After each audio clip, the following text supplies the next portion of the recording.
guys. We've got 3 crypto wallet executives here today. Wow. We've got Ian from Ledger, we've got Tim from Octopus Holdings, and we've got Alessio from Hex Trust as well. And today's panel is on the evolution on crypto wallets as well. So we'll start with Alessio. Alessio, can you just give us a brief rundown, maybe rewind a little bit on the evolution of crypto wallets? I mean, going back to the time where it was a bit clunky and the interface was a bit more complicated to today, where we've got a lot more user-friendly experiences. Yeah, thanks. Well, the evolution of crypto wallets probably dates back to basically the initial stages of crypto. So we're talking about probably 2009, 2010. I'm not sure how many in the audience actually used the first wallets. They were really paper-based and simple kind of command line type of wallets, unusable. So basically they belong to the initial phase of tech people that were basically spearheading the revolution of crypto. I think over the years we had a number of evolutions, right? Obviously we had the first UI-based wallets that changed the way the users could actually interface with the wallets. Then we had I would say the third phase, where we had the hardware wallet, which separated actually the cryptographic part of the transaction from the actual UI. That was a revolution. Why? Because it really increased security and allowed people to focus on developing UI on one side, and on the other side to have people specialized on cryptographic technologies, etc. Then from there, basically, we started I would say, the institutional adoption phase, where we had the first iteration of HSM, hardware security module-based wallets with encryption, certain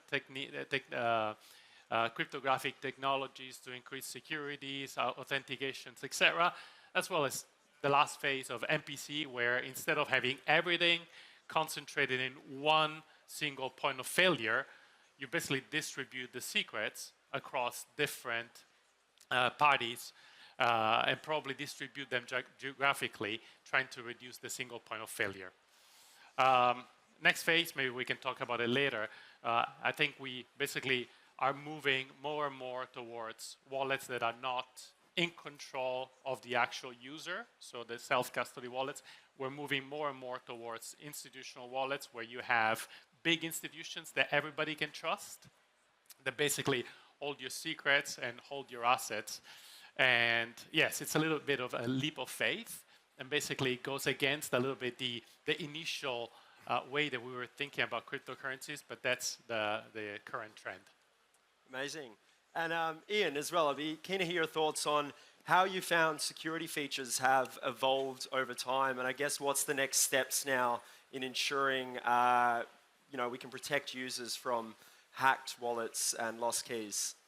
I mean, this evolution is very much like the evolution of usability on the internet. I remember when you didn't say, go to my website or download my app. You said, there's this thing called the internet, and if you get a computer and a modem and an ISP and a web browser, then you can download this ugly page really slowly. And I think you're always coming up that usability curve. And for us at Ledger, the goal is always to try to increase the usability and improve the user experience without ever compromising on either security or self-custody, and really build a platform for security. So, we've gone from, and how many people here have a Ledger? Thank you very much, and thank you. And you probably have a Ledger Nano, which is kind of this form factor. Well, I mean, that's also from a usability perspective. I mean, from a security perspective, it's top of the line. You have a secure element that is connected, directly to the input and output. And just briefly, just so you can think about security in your life, the things you need to be secure is you need to have your private key generated by and stored in a secure chip. The computation needs to happen in that secure chip, and then you need to be able to approve with your own eyeballs on a screen with secure input and output. And Ledger is the only solution that checks all three of those boxes. But the usability of something where you click OK with 2 thumbs is not, something that my mom or my sister, could do. And which is why, we've been working on these ones that have touch screens. So it's the same security model in that it's powered by the same chip that's in your credit card, but with better usability. So the drive for us is always to keep trying to improve that usability. And one of the key things is, what do you do with that recovery phrase? So trying to push forward with things like Ledger Recover into just increasing the total addressable market for people to do secure self-custody. That's the way we think about it. I guess what is the most common complaint you get about Ledger in terms of usability at the moment? Well, I think when you're really, we support 100% of the top 100 tokens, but then your support of everything is relatively mixed. Also, we have a ton of integrated services for buying and swapping and staking, et cetera. But, we sell to more than 200 countries every month. And I think the biggest complaint we get is just the unevenness of all of that, because you're supporting different coins and chains at different levels, and you're supporting different geographic jurisdictions with different services. So, you end up, because you live in the real world, you end up with kind of, mixed levels of support in different places. And you're also, you're trying to do, it'd be much easier if we were building a wallet for one chain. Yeah. Our life would be much easier. But, to really try to support and make sure that you're safe no matter what you're trying to do with your own digital property, well, now it's a pretty large problem to try to untangle. So a web browser trying to support every page on the internet. Exactly, and I think that brings us to our next point, and I'd be interested to hear your thoughts, Tim. I guess wallets, they started as Bitcoin only, expanded to Ethereum, and now need to support multi-chain transactions. I guess, how has wallet architecture, adapted to this expansion? So just a quick clarification, right? That Octopus is not a crypto wallet. Just by show of hands, I know there's a lot of tourists or folks visiting Hong Kong, right? But how many of you guys have used or heard of Octopus? Okay, all right, good. So I don't need to do a lot of user education here, right? But Octopus is the world's first contactless payment wallet, right? So it was launched more than 25 plus years ago. So in dog years, right, that's over 150 years old, right? So we're essentially the OG of fintech wallets, right? And when you're talking about customer experience, user experience, et cetera, I think one of the major misconceptions of folks that use Octopus is that folks typically think that Octopus is in the payments business, right? But actually, from my point of view, we're not in the payments business, right? Because if you think about how you can top up into Octopus, there's a couple ways of how you can top up into Octopus or any given general e-wallet. One is cash, bank transfer, credit card, as well as crypto or CBDC, et cetera, et cetera. But if you think about all those various different fund sources, cash, bank transfer, credit card, crypto, CBDC, et cetera, you can already do payments with these. Why take that extra step to be able to top up into the Octopus or into the wallet, right? It's because Octopus provides a better customer experience, right? So when you're talking about UX, when you're talking about UI, essentially, and you're talking about what is the business that a company is in, it's essentially what is the value that you provide to the customer, right? And the value that Octopus provides to our customers is the customer experience layer that sits on top of that payment layer, right? So as the homegrown biggest e-wallet in Hong Kong, we serve everyone from 8 years old to 80 years old, right? From public transport to convenience stores, to grocery stores, to online to offline, right? And as we talk about UX and the evolution of UI, as a customer experience business, we need to be able to evolve as our customers evolve, right? So we've started off as a plastic physical card with a secured element built in. We've moved in recent years to a mobile digital card with using the secured element within the phone itself.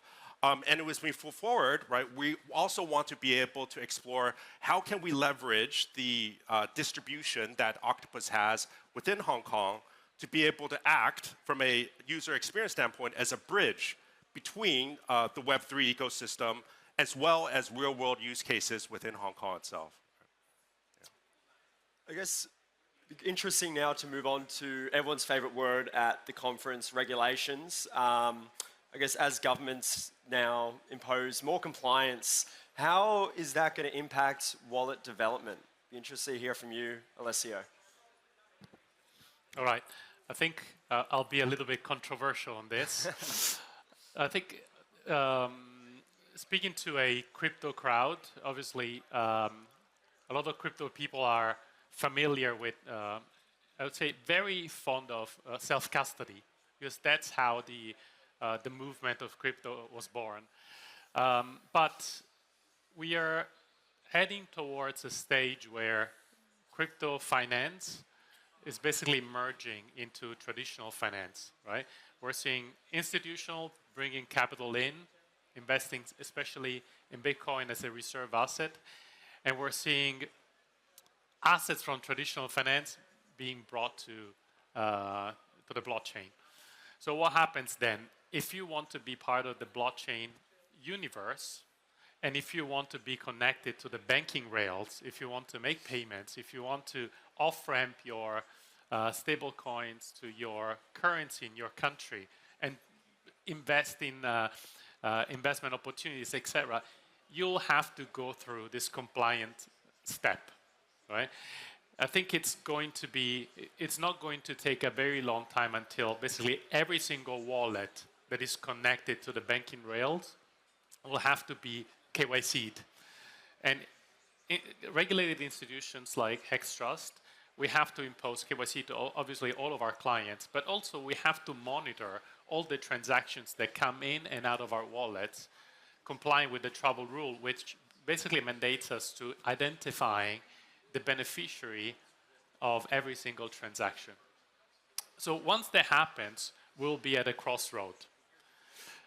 Right now, self-custody is very convenient because you don't have to go through all these compliance steps, right? But at a certain point, when you add KYC, when you add all the monitoring, when you add all the compliance burden to the self-custody solution, then you will be left basically with only the negatives about self-custody, which is, all right, I need to take care of my keys. If I lose my keys, I will lose my money, I will lose my...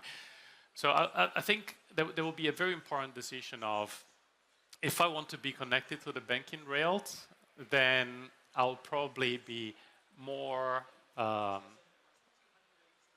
prone to choosing a custodial wallet. Yeah. At the end of the day, I would say we call it wallet. Wallet in the original term means bag, right? A wallet is something, usually your physical wallet that you have in your pocket. What do you put in your wallet? You put something that you can afford to lose, right? You don't put all your properties in your wallet because you know that if you lose your wallet, somebody might not return it to you. That's the same thing as self-custody, right? You would put in the self-custody wallet something that you cannot afford to lose. But then if you also add the compliance step, well, then the trade-off between self-custody and custody becomes a little bit more blurred. And I think we will have more people opting for more centralized solutions. I think if I could add to that, I mean, I think if you look at it today, you already have far more people opting for custodial solutions, right? You know, you've got hundreds of millions of people on exchanges, and then, you know, you've got tens of millions of people in software wallets, and then, you know, if you look at the world of you know, hardware wallets like Ledger, it's probably, you know, we've sold 7 million wallets to probably 5 million people. So it's, you know, if you look at the kind of 500 million number in the entire, you know, which gets touted in the world of crypto, you know, actually the vast majority of it is custodial, And when you look at actual secure self-custody, it's a very small percentage. I think if you think about where is it reasonable to keep your digital value. Let's actually start further out. I think we live digital lives, and we will therefore have digital private property. Private property is, without private property, you don't have freedom, right? Privacy and private property is a requirement of freedom. And so that's what we believe at Ledger, and I believe that strongly, that societies without private property and without privacy do not have freedom. So, really everything that we do is pushing toward a world that has the option for private property and for privacy. Now, I think also, digital value and digital private property goes beyond crypto. It goes beyond Bitcoin, beyond crypto coins. It goes into our identity. I want to live in a world where I can tell an application that I am provably above the age of 18 without needing to give it my date of birth, right? I want to be able to prove these kinds of things without needing to expose more than I need to. If we're going to live in a world of agentic AI, I'm not going to give agentic AI my 1Password account so that it can book me a flight to Miami, right? I'm not going to give it my credit card information and my Delta account, et cetera. I want to be able to federate my own preferences. So a world where we live, a world where our preferences as human beings are stored across thousands of websites is not the same world of agentic AI. We will need ownership. And I think what will happen is there will be heterogeneous. We will have a lot of custody, and that'll be an option that we take in many cases. And then there will be ways to have digital private property which are convenient for consumers.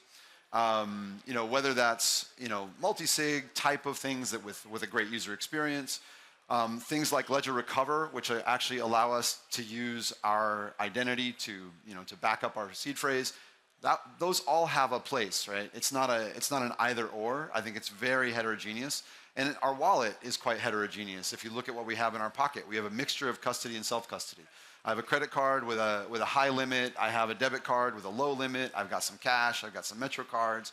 I've got some identity tokens, right, aka driver's license, and so I think that the future will be better technology to do more with a mixture of custody and self-custody, and with the ability for me to prove who I am and to own my data and my preferences in a way that I don't own it on the internet today.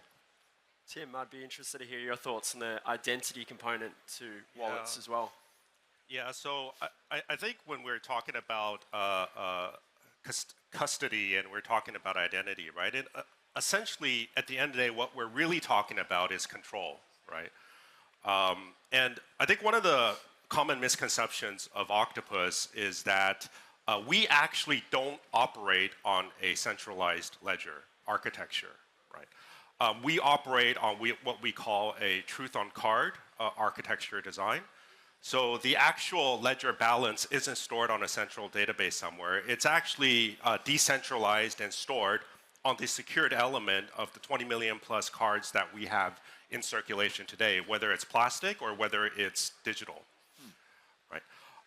And the decentralized ledger then utilizes the point of sale acceptance points to act as nodes to be able to reconstruct that overall ledger.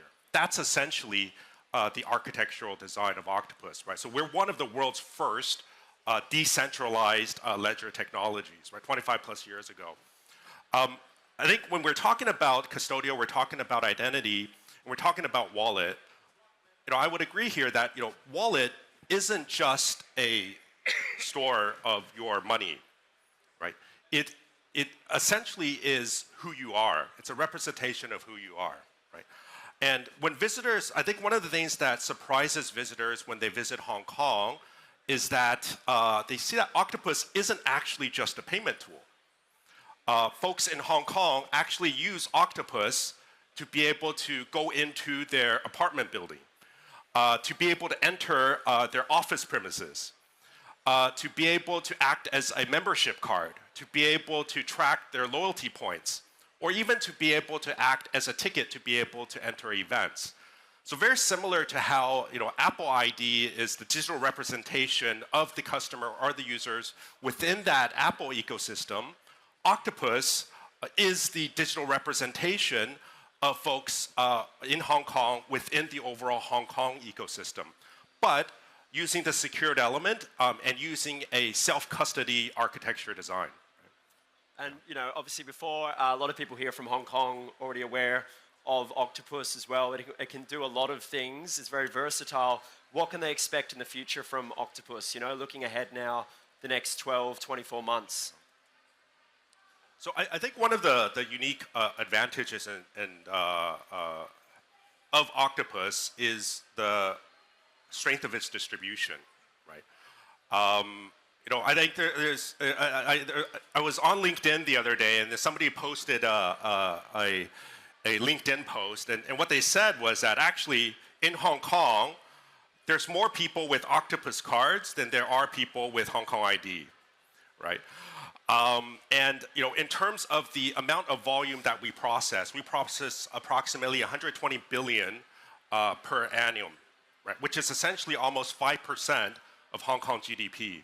And we're accepted everywhere in Hong Kong, 190,000 acceptance points, right? So when you're talking about the future direction of Octopus, I think one of the key focus areas is how do we utilize that unique advantage, which is the strength of our distribution, right?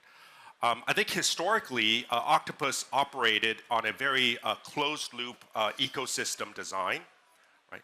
But to be able to truly leverage the strength of our distribution, we want to be able to move towards more of an open-loop ecosystem design where we can leverage the strength of that ecosystem to benefit from our distribution, but also we can benefit from the use cases that come from that ecosystem as well, right?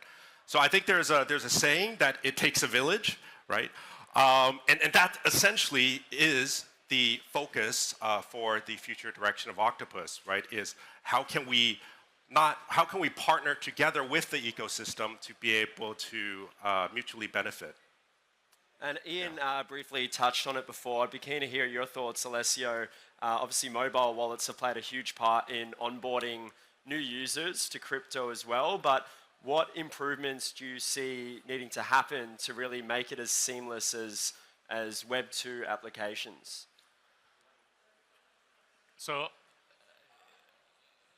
I think, and well, you're the CXO, so maybe it's a good conversation. But I think in the last few years, we certainly had an amazing improvement, starting from paper, of the UI of wallets. I think the main players in the space, Ledger and the other ones, really tried to improve the UX. But they had to basically fight against this kind of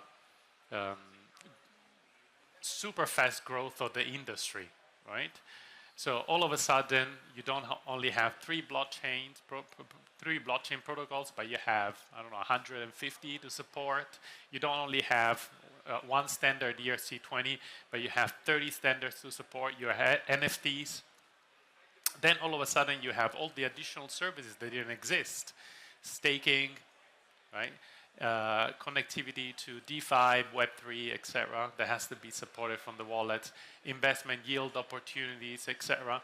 Then now you have all the cross-chain support so that you can move one token to another chain. And now the off-exchange settlement capabilities. So all of these things basically made the UX still very hard to use. When you open a crypto wallet today, if you're not a crypto native user, you're still very lost, right? You still need to copy and paste these addresses. You still make mistakes. You still need to, okay, am I sending USDT on the right network? Is it on Polygon, or is it Ethereum, or is it on Tron? Have I received the transaction? Why is it still confirming? Is it a compliance issue? It's absolutely painful.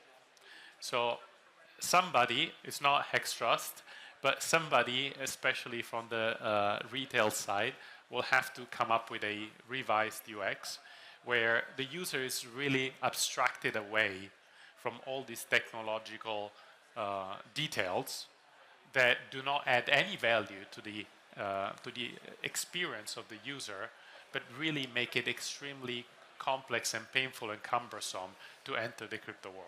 But I would love to hear your thoughts. Yeah, I think I agree with everything you just said, and I think that to me this is all about phases in an industry.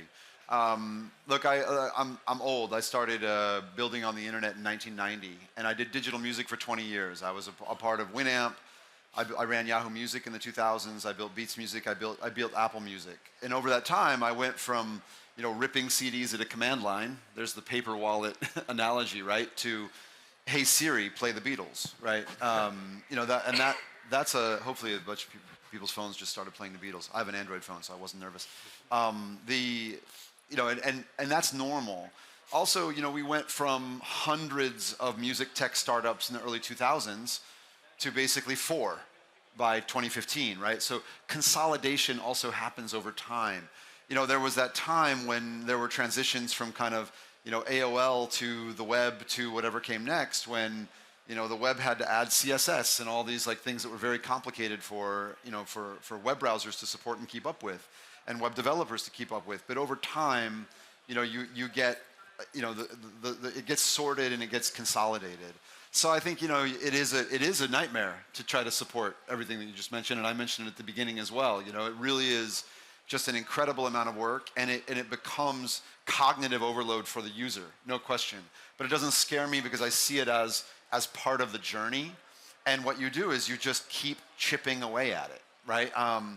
For us to have gone from the original Ledger product to the Nano product to these secure touch screen products. I know what the next 3 years of hardware roadmap for Ledger looks like. I know what the next 12 months of roadmap for Ledger Live, which is our wallet, looks like. And we just take the problems at the top of the list and keep going down them and crossing them off. A big one that we've been focused on over the last 12 plus months is clear signing. You have all this ability and security, yet at the end of the day you're signing a transaction that you can't read because it's a bunch of hexadecimal, right? And because you're signing a smart contract and you can't read it. Well, now we've worked with the whole industry, and our team will be at ETH Denver onboarding tons of dApps so that you will be able to see on a secure touch screen. You'll be able to see with your own eyes. What you see is what you sign. What you're actually signing. You look at the transaction simulation that we're seeing in software wallets, whether it's Robbie or MetaMask or whatever, things like what Blockade do.